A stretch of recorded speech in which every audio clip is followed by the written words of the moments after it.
ઓમ શાંતિ 1 November 2025 વરદાન છે સદા ભગવાન અને ભાગ્યની સ્મૃતિમાં રહેવાવાળા સર્વશ્રેષ્ઠ ભાગ્યવાન ભવ. વિસ્તાર છે સંગમયુગ પર ચૈતન્ય સ્વરૂપમાં ભગવાન બાળકોની સેવા કરી રહ્યા છે. ભક્તિ માર્ગમાં બધા ભગવાનની સેવા કરે, પરંતુ અહીં ચૈતન્ય ઠાકોરની સેવા સ્વયં ભગવાન કરે છે.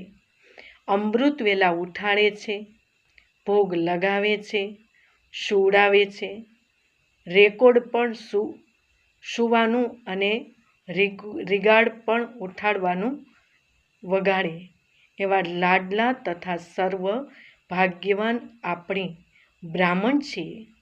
આજ ભાગ્યની ખુશીમાં સદા ઝૂમતા રહો. ફક્ત બાપના લાડલા બનો, માયાના નહીં. જે માયાના લાડલા બને છે તે ખૂબ લાડકોડ કરે છે. સ્લોગન: પોતાના હર્ષિત મુખ ચહેરાથી સર્વ પ્રાપ્તિઓની અનુભૂતિ કરાવી એ જ સાચી સેવા છે. ઓમ શાંતિ.